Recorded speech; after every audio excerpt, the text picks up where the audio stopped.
Welcome to the Dreams by Any Means Motivation Station. I'm your host, Ed Doxson. It's been a long time. I know y'all haven't seen a guest on the podcast in a couple of months. Since March, actually. Shout out to Courtney Walters, lawyer down here in Broward County. We had a really great episode. In between those times, we've had a lot of different episodes, more so solo episodes of myself. And I've been telling you all to be working on getting guests back on. Today, I'm joined here with my good friend, my colleague, someone who I've been talking about bringing on the podcast for a long, long, long time. And now the time has made sense for us to get in this conversation that we've been talking about having, we've been having at work. But today, I want to welcome, no pun intended, my Guy, or in Haiti known as Guy, or what's your full name? Tell the people your full name, man. Man, it's been a long time coming since we talked about this. For the people watching, my name is Guy, like you said, in English.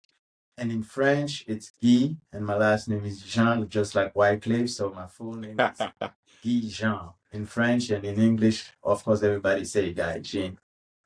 Okay, so talk about, you just mentioned something, in French, Wyclef, those things, man. Tell people where you're from. Okay, I'm from Port-au-Prince, Haiti, born and raised. I came to the state when I was 17, exactly the day I turned 17, I came to the state. And I've been here ever since 33 years. Okay. So prior getting over here to America, let's just dive deep into Haiti, where you're from, your upbringing, the culture of Haiti. Sometimes the media paints Haiti in just this negative light. I know for myself, being from DC, relocating here, I've been able to be reinformed by meeting people actually from Haiti, learning about the luxury side, the culture, the food, the whole nine yards. So just talk about your upbringing in Haiti. Man, I gotta give it to you before I answer that. If you know about barbecue, I'm not talking about barbecue that we eat, but the Right. so-called gang leader down there. The day you asked me about that, I was like, "What you know about barbecue?" Anyways, before I get into all that, like I said before, I was born and raised in Haiti, in the capital. Um, I was raised by my godmom. My mom was always in the States since I was 6 years old.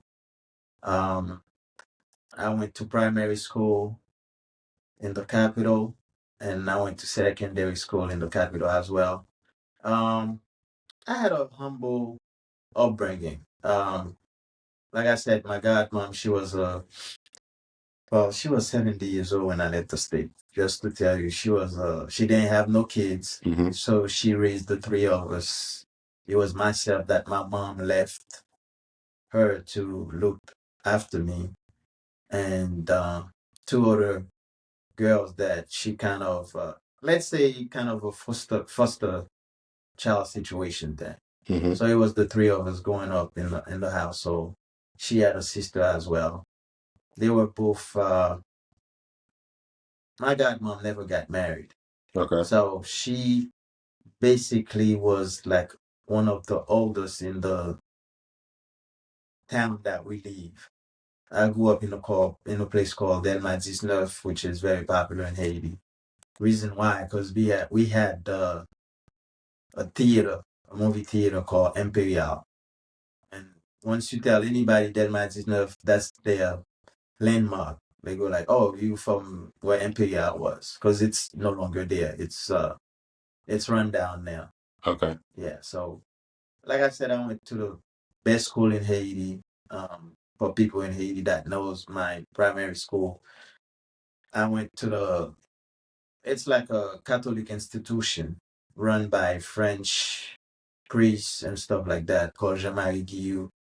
And my godmom wanted me to be a priest growing up. So after my primary school, secondary, high school, I went to Petit Séminaire Collège Saint-Martial, which is like still a prestigious school in Haiti. Like you tell people you go to Saint Martial, Saint Louis Gonzague, Canado.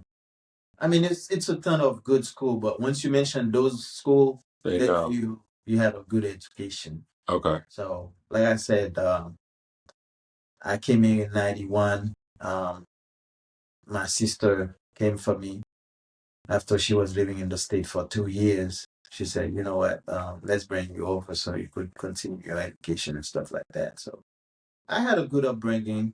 My godmom was very overprotective of me.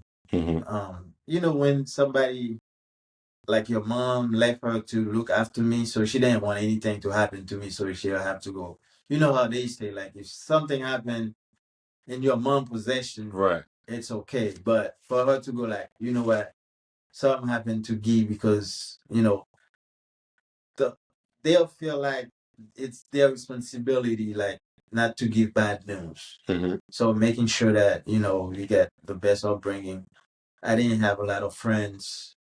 I had a good childhood. Only two things I miss from my childhood, and I always tell people, I don't know how to ride a bicycle, and I didn't know how to swim. But besides that, I was all into books. It's a Yeah, so okay. that was so. So coming over in '91, telling people where in the States did you relocate Oh, to? my mom was living in Brooklyn, New York, so I Okay. immigrated in Brooklyn. I'll tell you, it was like So from Haiti to Brooklyn, that's yeah, like it's like a culture shock to me, yeah. and I'm gonna tell you why. Because in different reason, I'll tell you. Reason why is because um not so much like a lot of people come over to the state and they mesmerized by the tall buildings and stuff like that. Not so much that to me. It was just like a culture, like dealing with African Americans like you in school, Yeah. like seeing kids coming to school with do rags, and that was permitted in the high school that I went to. And by the way, I went to one of the worst high school in Brooklyn at that time, which was George Wingate High School. With George what? George W. Wingate High School. Okay, I think I heard of it.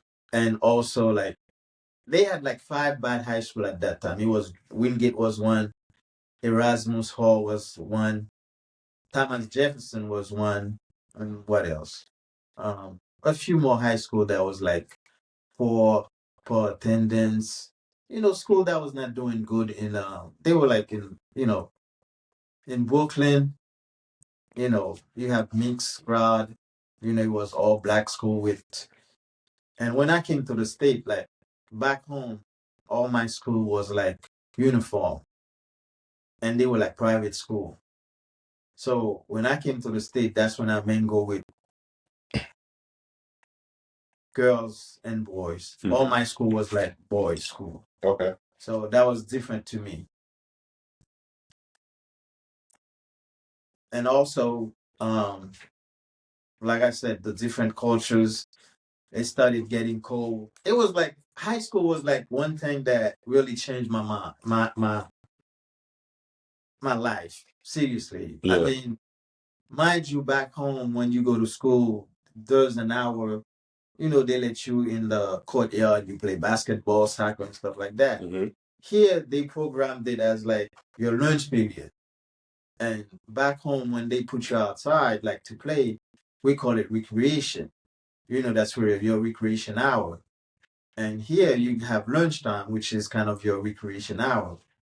And mind you, I'm a just come and I'm asking my fellow student, when do they give recreation, thinking I'm gonna go in the yard and stuff like that.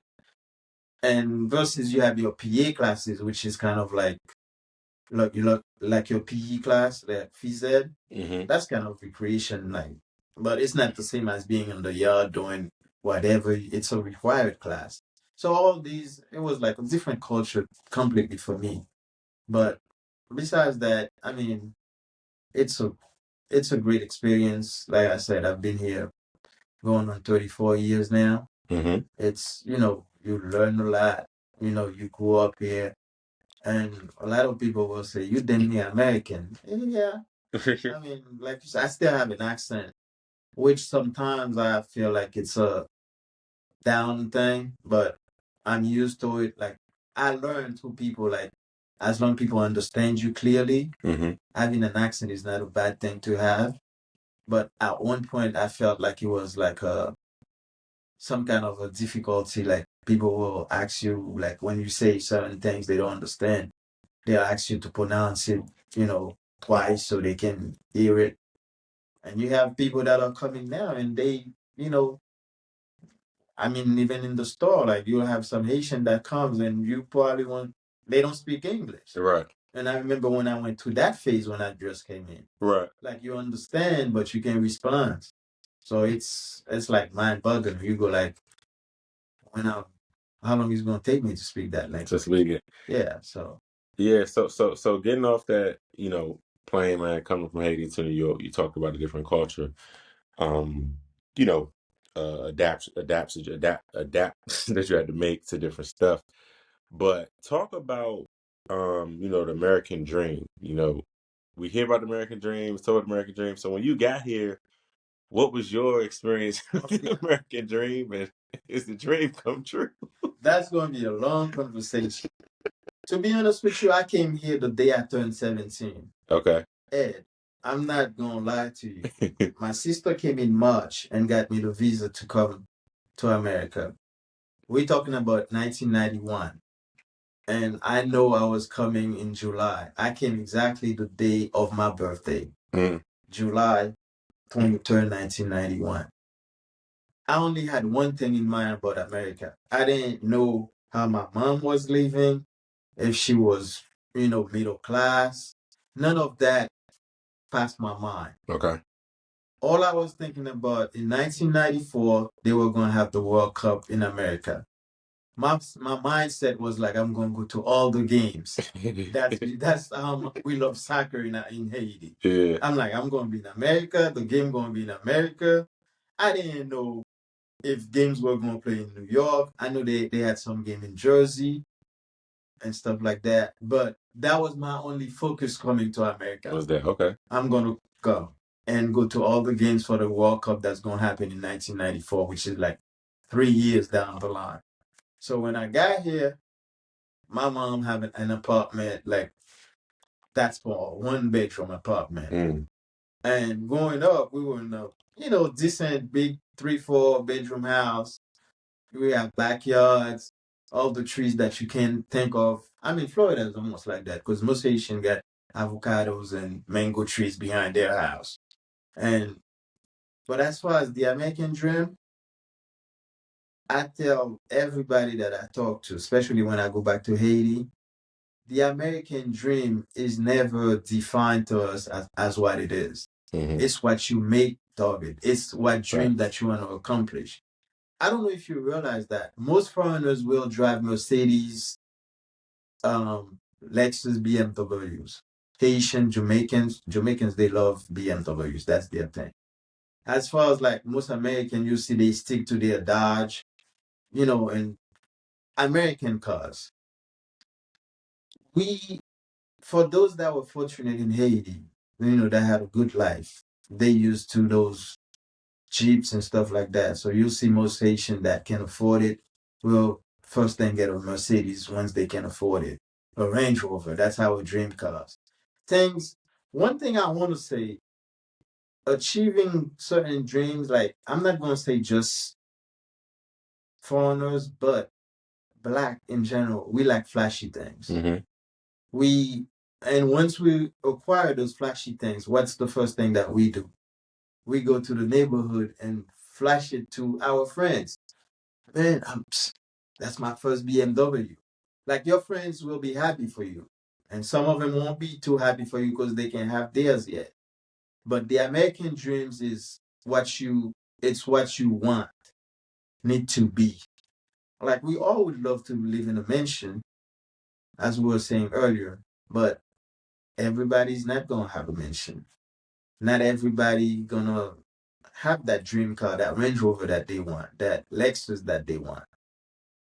And the reason why most people, and I'm not only saying foreigners, but blacks in general, the system is not designed for us to achieve that dream. hmm Reason why I say that, um, And you saying you're speaking for just America, right? well, we're talking about the American dream, yes, in Right. So, America. sorry to cut you off. So that's interesting you say that because, like you said, blacks, if it's Black American, but it's like you coming over here, you got two things up against you: black, but you also immigrant, Yeah. plus, And all the Haitians. right Haitian. Hey, Yeah. that's what I said. Like, so it's good we have time. I told you, before I moved here, bro. Like, the rep that Haitians have is like bad that people always talk about. But when I get here, most of my closest people are Haitian. To touch on that, here's the thing about Haiti. We always making news and in the negative way. Yeah. When it should be the opposite. To reason why I say that, to what we contribute to America and the world. If I know you're interested in Haiti history, and if I was to go down with you on things that Haiti has done since we became independent, free country, the first black free country in the world, we always wonder why now we portrayed as the worst country in the world. We help um the US in the fight of Savannah, you know that. We help in what? Well, Chicago was founded by Haitian slave. Yeah.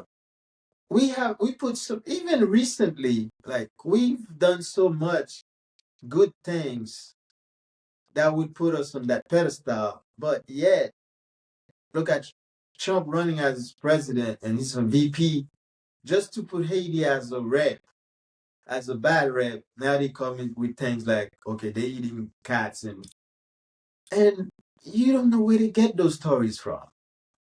But the world sees it and run with it. Like you've never seen a good part of Haiti on TV.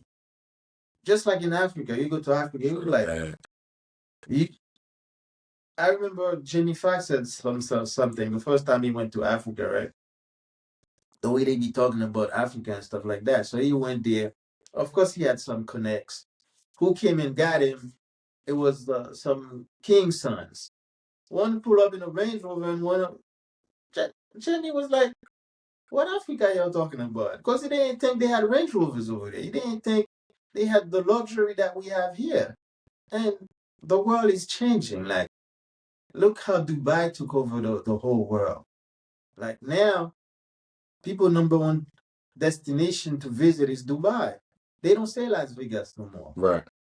And why? Because somebody had a vision and transformed this desert into a luxury place, and they still growing. So to get back to the American dream, here's the thing about it. And we're gonna go back to school. The the black school doesn't teach you certain things that the white school teaches you. Like, I have a girl that's just turned 26. Her mom was doing her income tax. She doesn't know what income tax is. I'm not saying they didn't teach it in school, but certain school that you go to, what they teach the white kids, I don't know which school you went to in DC. Did they teach you about the stock market and all these? Nah, not really. I mean, the They curriculum's probably changed. pushed up on it Yeah, but nah, I would say no to say the least. Like we learn, you do economics and and stuff, stuff like but that. But the way they teaches those white kids to invest, their parents are already on stocks. hmm Um, well, it's been 24 years since somebody introduced me to the stock market, right? And I kid you not, every time, most time, I'm not going to say every time, you mention the stock market to a black person, just an average black person. You know what their answer is? That thing is not for me. They don't even know all the ins and out of it. Like if they can make good money, they think is like we could lose money. right. And another reference they'll tell you, they say, "Man, I'm not getting into that." Why? When you ask them why, they'll tell you, they said, "Man, every time I hear the stock market go down, I hear rich white people killing themselves for that thing." That'll be their answer. So they didn't teach it to you in school to let the positivity of it and stuff like that. It's some rich white boy driving Ferraris outside. They just chilling on a daily basis, just profiting from the stock market because their parents show them the knowledge. If they went to a good white school, they already taught them investing, hmm will make you good money, and they got on it earlier. I took an insurance class one time, and the instructor at that time, I think he was GM stocks. that was like introduced to him. He's talking about way back in the days. And he said he didn't know. Like, and all the people that was around him, I'm talking about white people that got into it, they excel. He said, had I known, I wouldn't be here teaching you that class. I'll be somewhere in Florida chilling. Mm-hmm. But he didn't have the knowledge. Now he ended up being selling insurance and being an instructor. So, but that American dream is it's achievable, but you have to pay a price for it. If you hear most foreigners complaining about their life in America, yes, the opportunity is here. The sky is the limit, like they say. But us immigrants, we pay a price for it. I'm gonna tell you what the price is. America has a system of you have 3 working hours. You got your 9 to 5, you got your 3 to 11, and the graveyard. Back home, everything shut down by 6 o'clock, bro. If you're not in a rural place to get food, market don't open like Walmart at 24/7 like they used to before the pandemic. Mm-hmm. So you don't have a system where people work overnight. And on weekends, I told you, most middle class family, they go enjoy their life and come back Monday morning. Some of them even come to the US. I had friends that I went to school with. You know, they were so wealthy, and I mean their family had money. They used to bring their dry cleaning here. Ain't like there's no dry cleaning in Haiti. Right. But they flew with their clothes, dry clean here, I guess on a Saturday, and come back Monday morning with full clothes dry clean because they had it like that. When a kid like that, let's say their parents transition them to America, of course they still gonna have a good living. But the freedom that now if they have to go to work and stuff like that, back home they didn't have to work.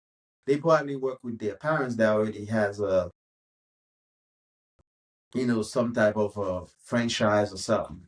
So Yeah. they'll be part of the franchise. Right. And the so-called, what we call them, the mulattoes, Yeah. these people, their parents always have businesses, whether Right. it's a supermarket or something. And, that kid comes here for him to go to work like me and you doing. Mm-hmm. That's like not a setback, but it's not living the same quality life he was living in Haiti. It was Right. like he used to come here and shop Mm-hmm. and go back. Now, if Yeah, you go. come, now that's happening a lot in Haiti because of the insecurity problem that you're hearing of. Right. So those kids come here and they'll be sad and like, man, I wish I was still back home. Mm-hmm. It's even if you hear level of poverty in Haiti, there's an elite class that used to come here just shop and go back. Just a show. Okay. Yeah, they'll come in past like the summer months. They'll do the 3 months here, and when school open back, they'll go back and go to school Mm-hmm. and tell their friends, the good funds they had, the travel, the stuff like that. But Mm-hmm.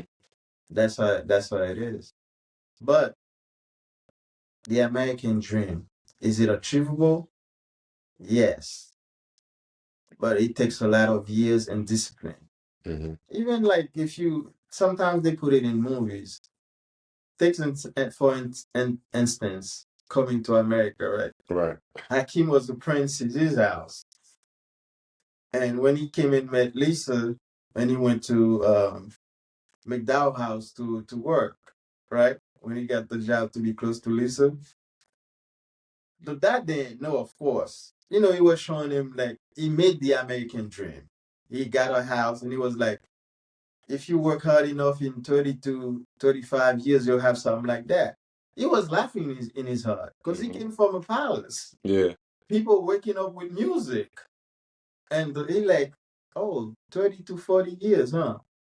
And his dad is like the king to a kingdom. So he was laughing inside of him, like everything, like even when he turned out the little thing that on the bar that went back and forth, it's like, that's luxury to you? Because you experience all that. So yes, the American dream, it takes a lot of years, discipline to achieve it. And yet nobody tells you what the American dream is. You have to find it. Even when you come here, and one thing I tell Haitians when I go back home, and a lot of them would not believe you Yeah. until they come here themselves. Some people come here and they regret coming here. Um, Believe it or not, they go like, man, I had more freedom to do what I wanted to do, like versus working a 9 to 5 job Mm-hmm. and paying bills like on a monthly basis. Right. And Shout one, out, you mentioned about that 6 month rent thing, man. We need to present that to the next president. well, in Haiti, people pay months rent like 6 months or a year at a time. Yeah. So that gives you a gap to save, It you know. makes sense though. Yeah. But So let me ask you this though. How long are the leases though? Are the leases still 1 year lease? Or is it yeah, and they renew it every year. okay, so you just 6 months. Because you technically can do that here, like if you want to. But you're like paying advance. But there's so many stories where people do that with apartments in America, and they be like, "Oh, we didn't get your payment for this month," and they like, "What you mean? I just sent you the last 6 months payment." So I never did it. Well, it's not, I don't think it's presented too much to a lot of people because I realize also in America, like when you're getting involved in whatever you're getting involved in, Uh-huh. whether it's that's why we have fine prints, and that's one thing foreigners, immigrants dislike about America. It's the fine prints that you need lawyers to read through for you before you sign that paper. Because and I always say America is a country based on like the forefathers of this country. I'm not gonna say they were crooked dudes, but they lay ground on certain things that you go like just like I'm not branching out of the subject, but the electoral college. It took me a while to understand the electoral college and why they create. Because in most country, election is one person, one vote, Mm-hmm. meaning that okay, Biden won that last election by more people. That I accept. Okay. But Hillary didn't win. Hillary had more people voted for her when Trump won. You know that, right? Mm-hmm. Yeah. So she should have been elected if it was one person, one vote. But it didn't happen that way because of the electoral college. So Trump ended up winning. I mean, you with me on that? Yeah. Yeah, facts. That's it. That's true. Yeah, so that's one thing I don't like with the election process, the electoral. But when I researched on it, it was created so that one party don't always win the election. That's why it was created by the forefathers. Mm-hmm. So they think ahead about certain things. Just like some country, Haiti used to have where you can do like 2 terms back to back, and they changed that because of corruption. They go like if you do one term, step down, and you come back, you'll be less corruption. But you hear the story, so um, But no, I just want to touch right before we get off this American Dream topic. So coming from there to here, talk about this. This is an interesting thing. Myself being Black American, we talk about this in different races, right? The Caribbean culture, one thing I've noticed is whether it's through partying, whether it's through food, business, car wash, but specifically dating, y'all are big on keeping everything within the Haitian culture where Black American, we may sometimes, and I'm not saying everybody, but to be clear, but you'll see through entertainers, rappers, athletes, it's like soon as they, quote unquote arrive, they date outside their race, they hang outside their race, they do things almost outside their race, and sometimes they got to get humbled to be reminded that you just another Black man. So talk about like how y'all pride yourselves on keeping stuff within the Haitian culture. it has to do with I mean, personally for me, I'm gonna give you an example. I just turned 50. Mm-hmm. When I was 22, 23, all the way to 26 years old. I was dating this Black American girl. Um, she loved me to death. But one thing with me, I never wanted kids. And she was young. She was like 20, 21, I believe, at that time. And the reason why I broke up with her, which was very stupid and immature, it's because that I like Haitian food. Like, I'm like, how would she learn to cook my food for the rest of my life if I stay with her? Which is nonsense, right? Yeah, when you think about it. I was in Philly at that time. That wasn't too But they much say the way restaurant. to a man heart is his stomach, so I guess it's the truth. Like she can, I mean, I could. She could cook some good African American food, though. That's what I'm saying. But that wasn't my food culture. Yeah. And now she wanted me to teach her Creole. So to answer your question, is like,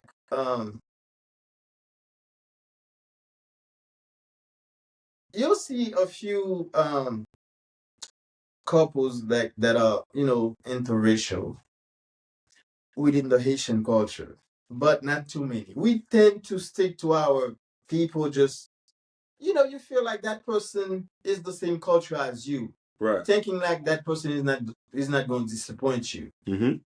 It's not necessarily true. You might, and I don't know if you believe in soulmate or anything like that. Yeah. Your soulmate might be a Jamaican girl, Right. not necessarily a Black American girl like you. Right. She might be a white chick that loves you to death. That will, that will never cheat on you. That would, treat you like the king that you're supposed to be. But in our culture, like I said, we tend to stick with us, meaning like, okay, she'll cook me the same Haitian food that I like, that she likes. We're gonna understand each other's languages. What else? We love the same music. She dance compa, I dance compa. That don't mean like we can't branch out. Like I used to go to American clubs all the time and have a good time. But is it the same if I go to a Haitian bar, which is what we call our partying?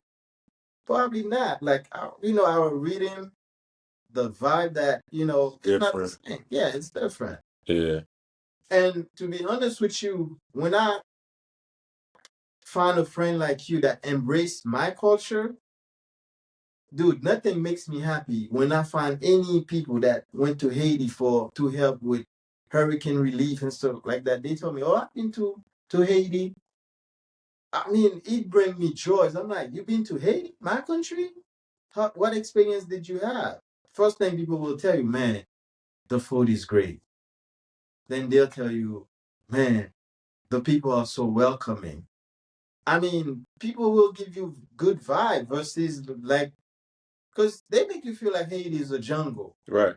And one of the things like people will tell you is like, "Oh, I don't want to get killed over there. I don't want to get kidnapped over there." Yes, you hear those stories, but they mostly random. It's not like, okay, even here they got every city that I've lived in has their own ghetto. I've lived in New York, they have the projects. You've been to Philly. Yeah, for sure. North Philly, once they say North Philly, it's a bad side. I've lived in Texas. And every Martin Luther King streets in America, it's a bad neighborhood for some reason. Where it should have been like. Yeah, that's always a joke to comedians. I know. I mean, it's not a joke, it's a reality. Everywhere you go. It's a reality. Yeah. Okay, you live in Pompano. Yeah. Right by Diamond Dog. By MLK. Yeah, MLK.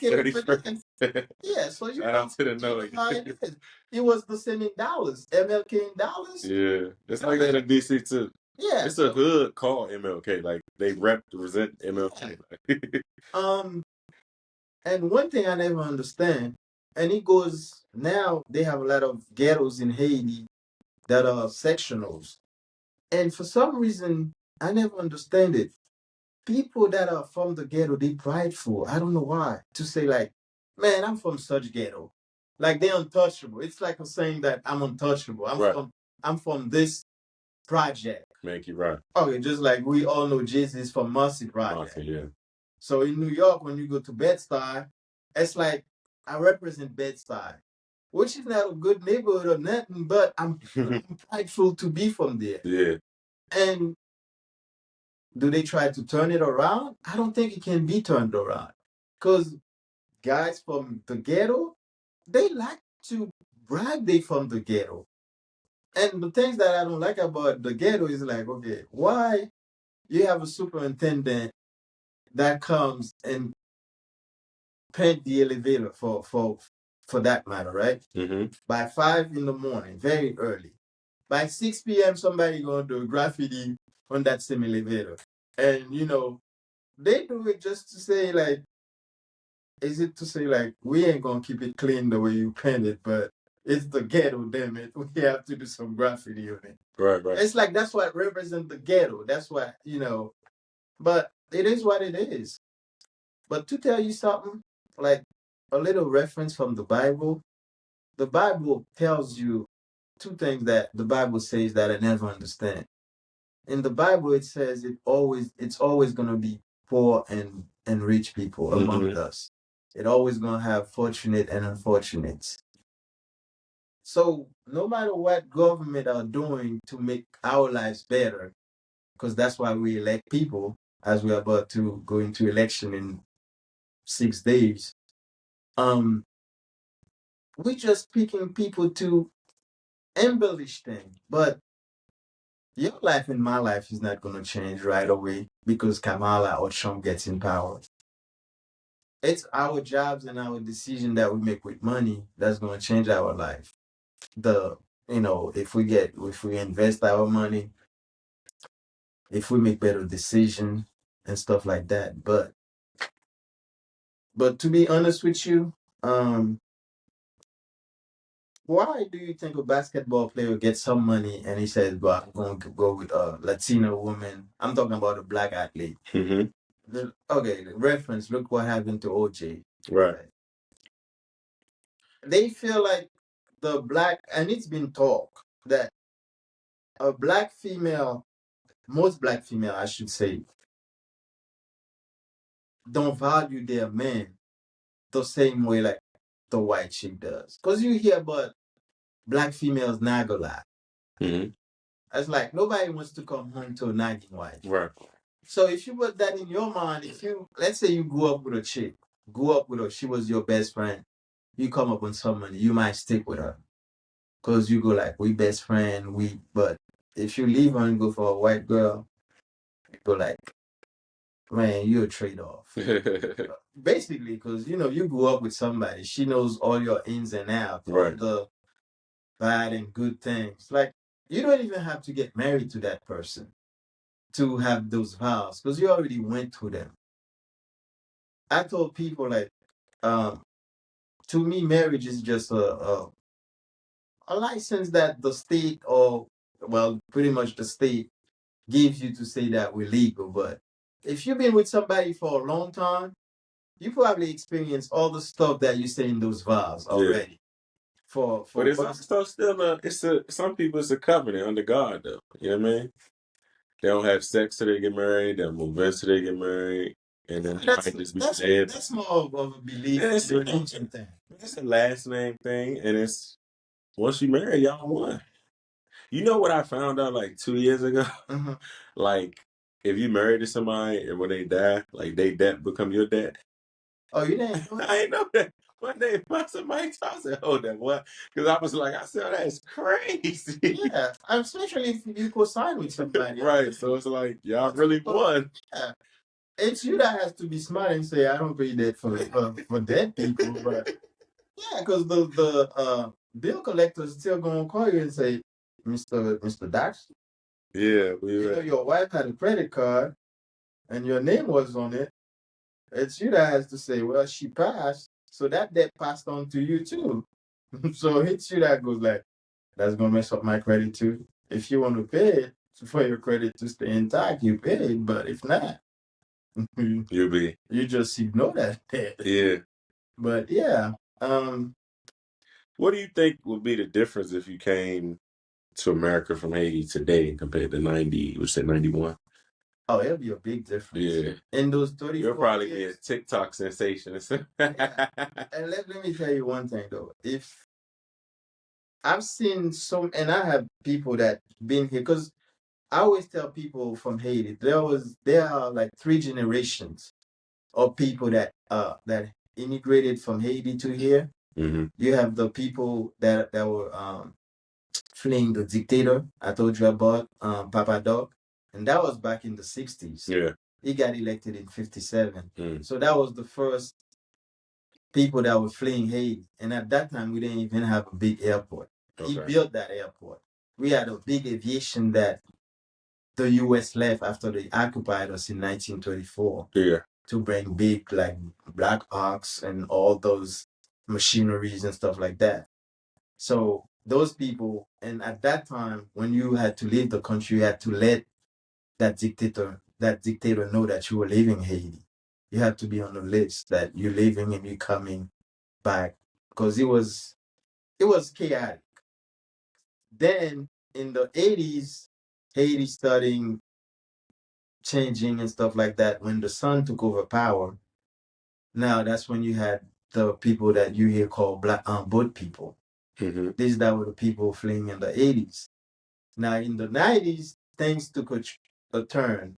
Like when I came in, the priest took over power.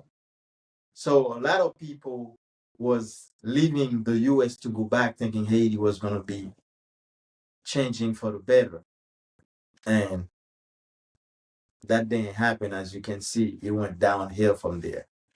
So versus coming here in, like, if I like right now, we have a generation that's coming here because of the Biden program. Right. They call it the humanitarian program, but just like we call Obamacare, but the true name for it is I forget what's the true name for that, for Obamacare. They got a true name for it, but I forgot. So the people that are coming here under the Biden program, they were people that was like living in Chile, Brazil. The United States that I immigrated in, it's not the same US they immigrated in. Okay, mind you, when I went to high school, right? We had phones in every corner. We don't have that anymore. Yeah.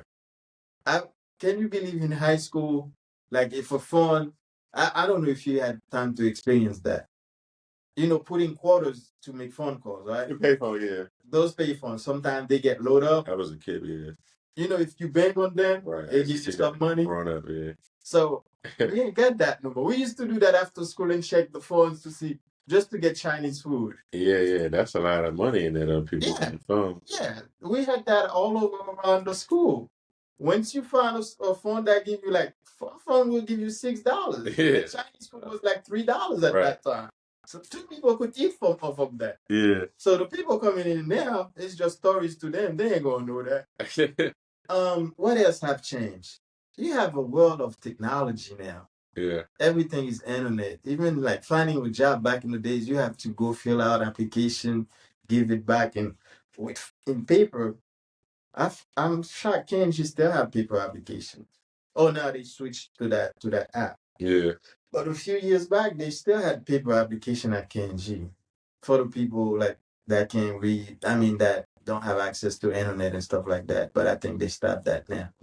So coming in 91 versus now, a whole lot has changed. I mean, we have GPS. What else we have? Even in election, I was telling a guy today, like back in the days here, because I came when George W. Dad was in power. Oh, wow. Then Clinton took over. So I came in July and election was in November. Then Clinton took over. So back then, the result of an election was just like this. Yeah, just quick, man. Come next Tuesday, we're not gonna have the result till Wednesday. Believe it or not, because Trump might cry out wolf that he won, and it's gonna be some kind of a battle. Always. If it's not like a landslide, and that started happening since Gore lost to Bush son. Because I remember I used to live in Philadelphia at that time, and CNN already announced that Gore was president. Then I think something happened in Florida. Then they retracted. Yeah, but it was the Yeah. the votes. Yeah. Remember, The brother was the governor at the time. Yeah, Jeff. Yeah, yeah. But ever since then, Jeff. I love politics. That's my passion. That's my life. Since then, When did you come here though? in '91. I mean, like to Florida. Oh, 7 years ago. Oh, see, so you wasn't here when Jeb was here. I heard he was a good governor though. No, I heard they said that too. Yeah, like all people, white people, black people, everybody said he was a good governor. Yeah, it was good. They said he was actually supposed to be the one who should have ran for Yeah. president. Yeah, they said that. And they got a younger son called Jeb. I don't know. That's the one I'm talking about, Jeb. Jeb was the governor, right? No, Jeb was the governor, but they have one that's supposed to be still young that should be running. Oh, like it's under them. Yeah, and he speaks Spanish fluently too. Yeah, because Jeb is the governor, but who was the other one you talking about? I'm not familiar with this one. He's younger than all of them. Is it just he's a son? Yeah, he's the son of one of them. Because it's a bunch of them. George P. Bush? No, I forgot his name. I would have to Google it for you. But not to branch out from what we're saying. Mm-hmm. Yeah, even people that were here in the '60s, they told me downtown Florida wasn't like that. All this building and stuff. Like every city that I've been in Dallas, people tell you they seen the evolution of how now we got all high rise and stuff like that. So to be honest with you, like I'm gonna take a prime example with you. When my mom immigrated here in '85 or '84, something like that, right? Mm-hmm. I was just a kid.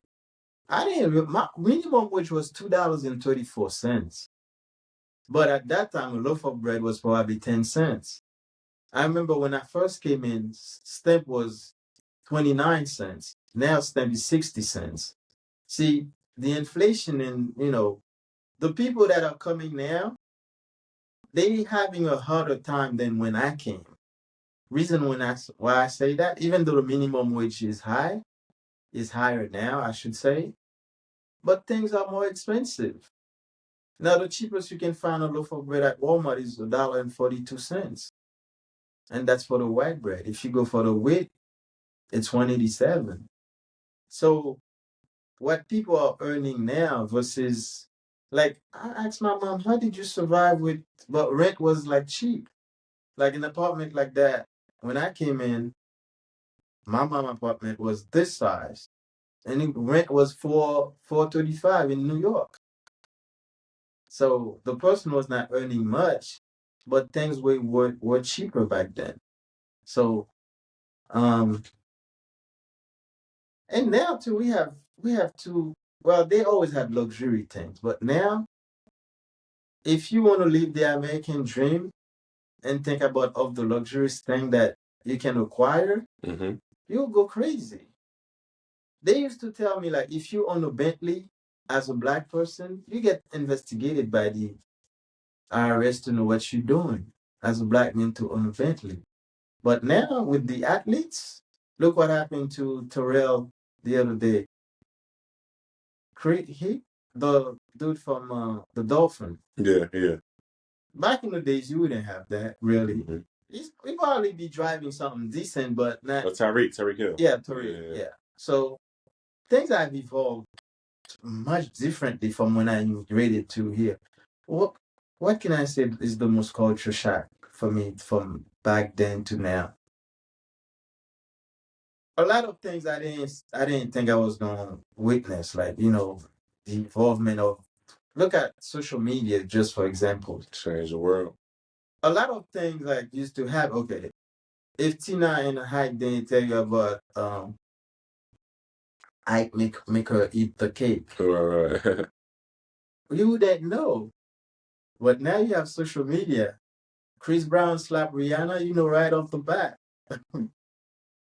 And now topic of the day, yeah. And Chris Brown is the bad guy. Mm-hmm. Ike was the bad guy in his time, but you didn't know it until Tina told you, because there wasn't no social media back then. Right, to have that instant reaction. Yeah, that instant reaction.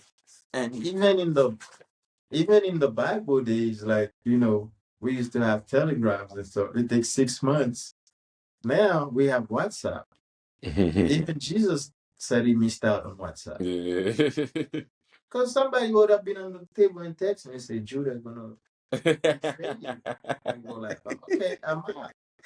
Yeah. We don't, it's changed a lot. And people are using it to their advantage and disadvantage. Yeah, for sure. Yeah, Definitely. because some people use social media. Look, podcasts making what's the name? Joe Rogan tons of money. Yeah, he doing his thing. Nah, he's the number one podcaster in the world now. Trump was just in his show like 5 days ago, something like that last week. Mm-hmm. And you know how much rating that gave him?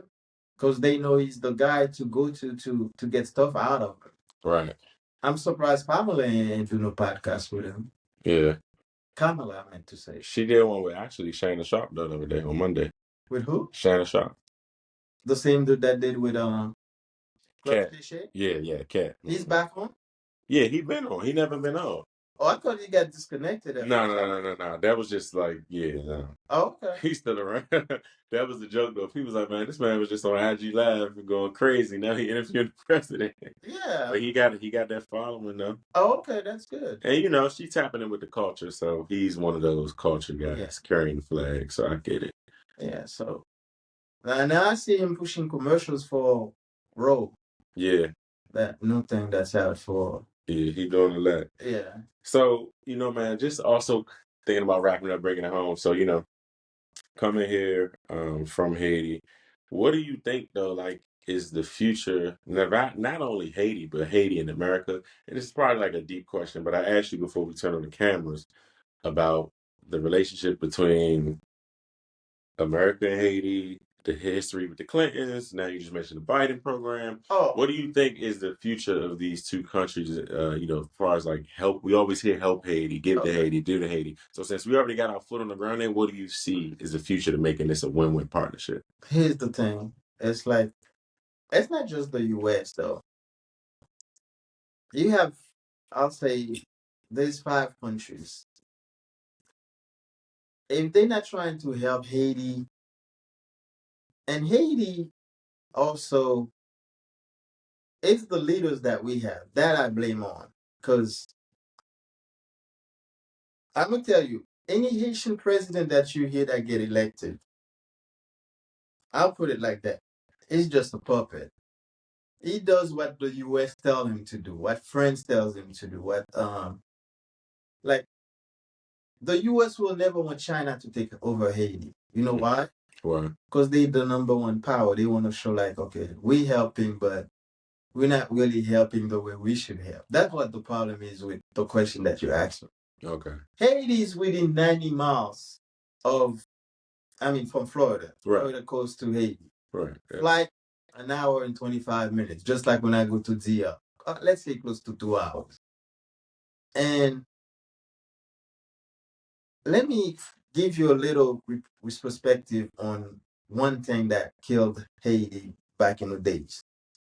When that dictator I told you about was in power, right? Ford, the car company, offered Haiti to sell Ford in Haiti for 20 years. He declined that deal. He didn't take it. The Dominican Republic took that offer and they rebuilt all their infrastructures.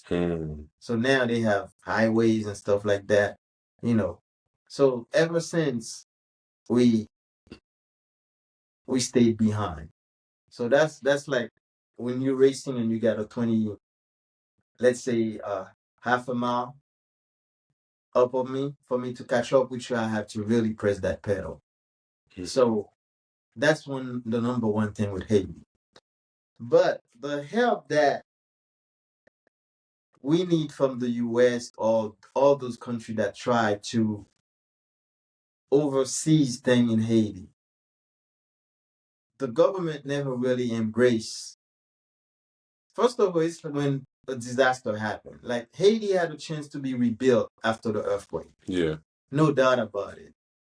Like the National Palace, never been rebuilt. And we had the most beautiful National Palace in the whole Caribbean before it crumbled under earthquake.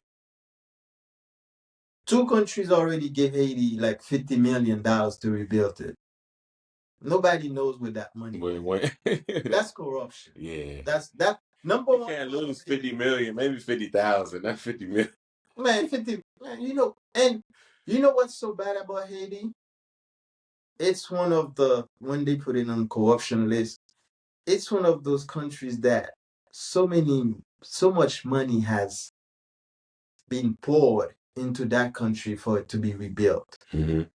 And you never seen a drop in the bucket. And like you go like,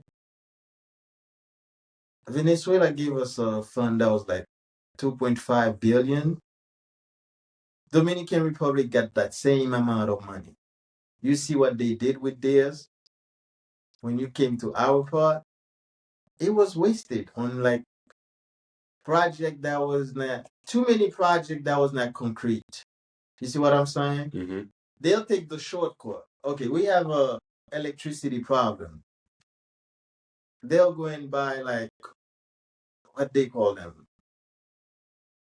It's like lights that works from the solar panels. Those ain't gonna last long. So what has to be done, first of all, we have to have Haitian president that like Haiti first. Because to us, they never like Haiti, like to see a real transformation. Mm-hmm. Okay. I watched a documentary about the guy that the dude that's the mayor of Dubai. Okay. He grew up there. He showed the reporter. He said, "I used to play right there in the dirt, and my town has so much oil, money." I said, let me make it into something different." He did it in 20 years. Mm. That Dubai that you're looking at, 20 years. Yeah. They building like crazy. They're welcoming people from all over the world to come and work there. I don't know if you ever watched a documentary I never, but about I'm familiar with it. about It's different. construction 24 hours. Yeah, I told you I was telling, well, maybe not told you, but I was looking into like urban planning and landscape and stuff. Dubai is one of those cities. It's like a model. Yeah, it is. Yeah. I mean, that dude transformed the desert into what we know today. Spectacular. Mm-hmm. One of the Palm Island he has, he can being seen from above, from NASA. Say they can see it like it's a landmark. Mm. That's how big it is. Like the man has a vision. So until somebody has a vision, a concrete vision for Haiti, and said, you know what, we're gonna transfer this into the nicest paradise. Because one thing we have everything that the weather is nice, like Florida. The people are friendly. The food is great. I don't have to tell you that. The culture is embracing. So Haiti, even DR, you hear all the tourism. I mean, I go there all the time, 3, 4 times out of the year. But it's not like home. I told you I got robbed in DR last year. Yeah. I'm not saying it would not have happened to me in Haiti. But it's Yeah, but and every time you go somewhere else, is a foreign language to you, you're at disadvantage because you don't speak that language fluently. right. And I always tell people, even in English, like if I couldn't speak English, like the street guys speak the slangs and stuff like that, because there is like proper English and the street English that you and I can talk. So it does a difference. And I don't know if you knew that. Like, if even though I'm here all these years, if I'm in difficulty, like somebody trying to rob me, I'll forget English. Mm. French or Creole will be the first language that comes to me. And when I moved to Texas, I realized that the fact that English is a second language to me, if I have to go to court, I can request an interpreter. Okay. Even though I speak proper English, but English is still not my first language. So by law, if I require an interpreter, they have to provide it to me. So these are things that I learned throughout me being here in the state and stuff like that. But helping Haiti, listen, fixing Haiti is a complex thing. We already know what we're lacking on, like infrastructures, good hospitals, the basic things that make up a yeah, to make society. Yeah, to basically you need it right on the air. What's the difference between Haiti and the everybody, like you said, has the basic necessities. Like healthcare is not a problem to them. Even though they're doing mass deportation right now of Haitians going back to Haiti. Yeah. But if your food broke, you go to the hospital, they'll still give you health care. Okay. But in Haiti, if you don't pay the doctor before you get in, you won't get service. Right. And speaking of the doctor, that actually goes to a question I forgot to ask, man. Let's talk about this voodoo, this voodoo doctor, witch doctor, wooed up. Like, what is that about? These are culture. Okay. Just to break it down to you, because I like to break things down. But voodoo is like a religion, just like you have Catholic, Baptist, and stuff. Right. It's a religion first. Now, they use it also to do bad stuff. Right. And good, and good religions. You got religions. Yeah, and good stuff. Mm-hmm. Your kid, if you have kids, your kids can be sick and you take it to a voodoo priest and he heals it for you. He heals whatever the kid has. And that's what made me ask when you mentioned the hospital, because I've heard in Haiti, sometimes people don't even go to the hospital. Because some people don't have access to it. Yeah. Let's say you live remotely. Like here, everywhere you go, they have hospital. No matter boondocks, they have a hospital within like 2 miles, a mile or something. Because they know. One thing I can say, like all the major countries that are not called third world countries, that values people's life. Like one thing, Americans, if they could make people live forever, I'll say they'll do it. Now, seriously, just like my ex-lady being sick and she's still alive, like these people, like if they can eliminate the cemetery thing, they would do it. Seriously. They would make people live forever. That I can attest to living in America. They don't want no loss of life. That you guys have down packed. Like one person dead is too much to them. So you think the whole conspiracy of population control in America is not a real thing? Like people say COVID was used to control population numbers. But that's not just for America. That was a pandemic throughout the world. Mm-hmm. I mean, I've traveled during the pandemic, went to Haiti, I went to DR. Everybody was wearing masks. So it was not just here. Now they did say they voted to bring Trump down, which was a conspiracy theory, but hey, it happened, it's behind us, but I don't believe in that. Yeah. Like certain things they say sometimes, like I don't think white people are that evil to a certain extent. Mm-hmm. I'm not saying they don't have some evil ones like the Ku Klux Klan and these guys. Right. But I've met some nice white Americans that are like better than a black person to me. Like that gentleman I mentioned to you that I'm friend with. That man is humbly rich. You know somebody that's humbly rich. That dude had a dad that his best friend died. He cried on my shoulder like he was a little kid. Yeah. I'm like, and you think like you all didn't really know each other. Yeah. I mean, you did, but I was his driver. Oh, okay. So we became a lot of time to talk. Yeah. Yeah. That makes sense. Yeah. Mind you, you're taking somebody from Delray all the way to Miami. Oh wow. So that's right. A lot of time to talk. Yeah. Yeah. Very friendly, humble dude. Okay. And stuff like that. So, and he taught me a lot when I asked him questions, just like I'm talking to you. Yeah. And I think the most important question I asked him, two questions. I know he's a millionaire. I'm like, would you like to be a billionaire? He said, no, I'm good where I'm at. Yeah. And I tell him, I said, what's the key to success? And he said, well, if you don't have something concrete coming in that you're not touching on a regular basis, you'll never be rich. He said, okay, you like me now, I give you $300. On the way back, you might have a flat tire that's going to cost you so much to repair. He said, you might need a fridge. That $300 ain't going to go far. To me, it's good because I make $300. But to him, he knows the concept of money. Yeah. He said, I'm just you're just making money for your pocket right now. To spend it. Yeah, but he's a hedge fund manager. Yeah. So he knows how to move money. Right. We build And the companies longevity. like that. Yeah, just build like money. Richard Gere was doing in Pretty Women. That's what he was doing. Yeah. Chopping companies, sell them and to different other companies and stuff like that. He said unless you're doing something like that, that's gonna bring you revenue that you're not touching, you'll never get to the level that I am. And that was an eye opener for me. I'm like, that man, just like you talking about the American dream, like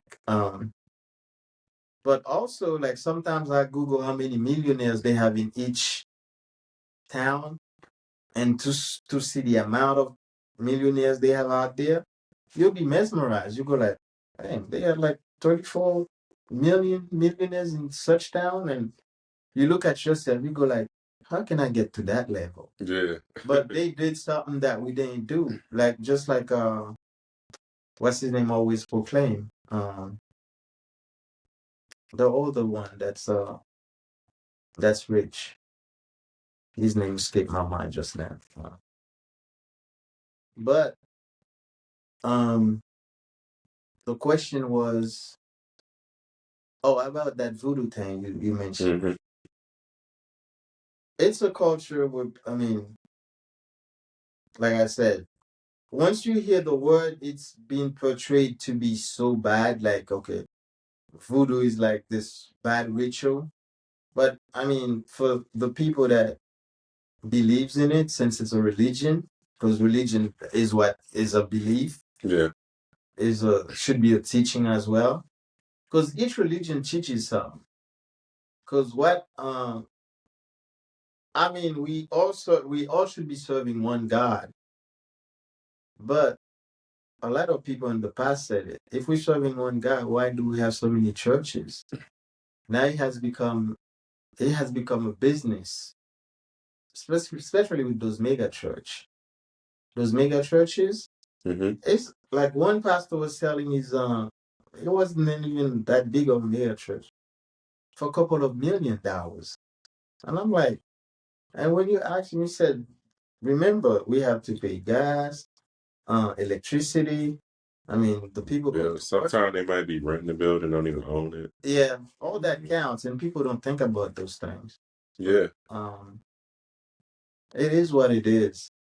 But not everybody practices voodoo in Haiti too, to answer you. They have everything out there, Jehovah Witness. Yeah, because I mean, the topic we on too, those who may not be familiar, like, so I grew up in a church, black church, but like, bro, my grandmother, my grandparents, anybody can attest, been in the church for 30, 40 plus years, go to church every week, Sunday, convocation. Oh, yeah. Sunday school, you name it. But when I moved here, I was like, I never met people that go to church more than my family, but Haitian people. I would ask people, oh, we got evening service. Oh, we got this. Oh, we got that. I'm going to tell you another thing, too.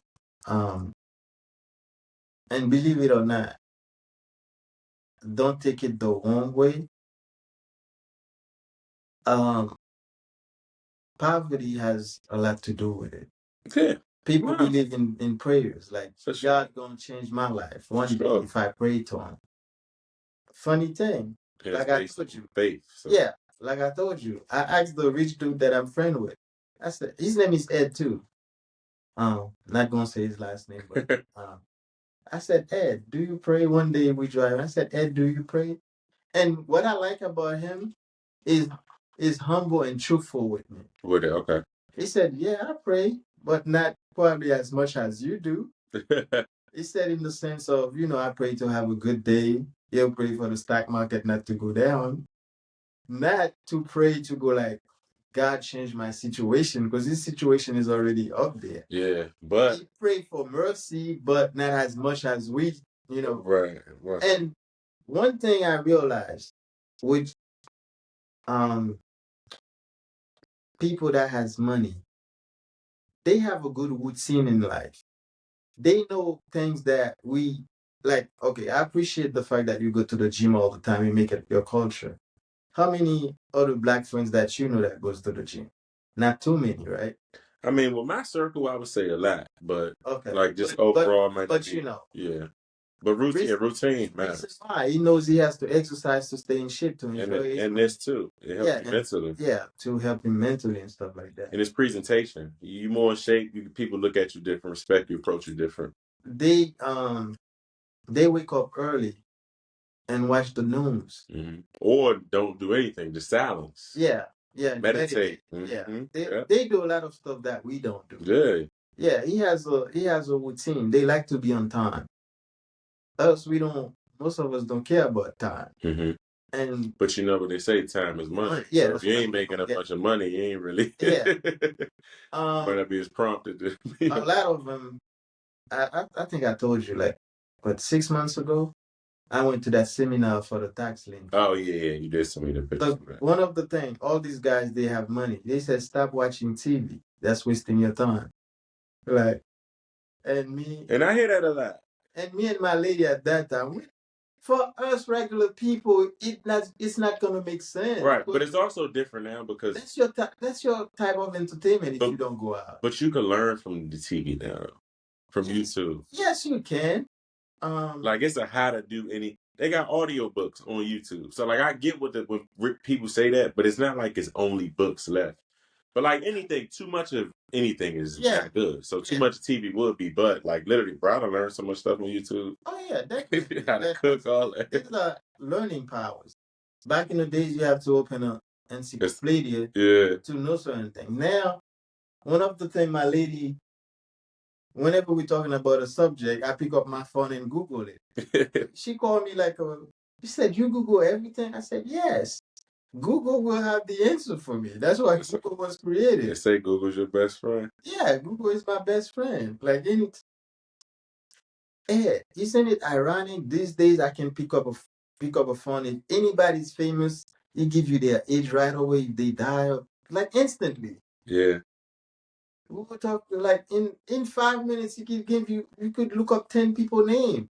Kamala Harris. She's 60 years old. Everything. Like the whole person background. Yeah. And that's amazing. I mean, I want to say we're living the good days as far as technology is concerned. The kids that are coming up now, okay, like Haitians like to say, I'm undergoing now. I'm 50 years old. God knows if I have 25 years left or whatever it is, I'll take. Yeah. Look at Mr. Paul, he's 77. Yeah. Mr. Paul told me he was working since he was 15. And now, to be honest with you, and he's living with a sick wife. That man comes to work just to take his mind away from what he's going through. But you know what also too though? It's routine. Yeah, he takes his time. We've been saying military man. I just be watching him when he moves through the store. Everything is like clockwork. Man. Yeah, he comes military, former athlete. He's just used to processes. Yeah. Yeah. First thing he grabbed the broom and stuff. Yeah, he be moving with that broom. He be moving. Yeah. But man, I appreciate you doing the No, for sure. And it's just one of many. Like every guest, I tell them, you're welcome to come back. And you know, we doing this right now in the house. We're gonna go to the studio next time. Oh, almost definitely. Yeah, but for sure, man. Just leave the people with some positive words, some encouragement. You know, this is a motivational podcast. So I always like to bring on guests that provide and share their story that can motivate others. So if there's something you want to say to the world, this will be posted on the YouTube channel by the end of the week. Let people know. Well, you know, to young folks, because like I said, it's not like I consider myself, oh, you know me, I'm young spirit. I'm a young spirit. Stay in school. Learn as much as you can. Languages is a plus. Like right now, seriously, like if you speak Spanish, especially in Florida, they pay you more. Oh yeah. Just some jobs Spanish is required. Yes, it is these days. Not even preferred. So, like I said, school is number one. Stay around positive people. That's because negative people gonna bring you down. Negative people gonna bring you down. Like you, I think I asked you earlier, have you ever been mad? Because I've never seen you mad. I mean, we hang and stuff like that. Stay positive. Yeah. take care of yourself because health is wealth. Mm-hmm. If you sick, you can have a pile of money next to you. That ain't gonna do you no good. You're just gonna be looking at it. Somebody else gonna spend it for you. Um, know your worth. Um, know how to sell yourself. Dress up. An old man told me one time when I was in Texas working for dealers. I know one time you asked me have I always my godmom raised me in suits Mm-hmm. since the time I was. If you see a small picture that I had a suit.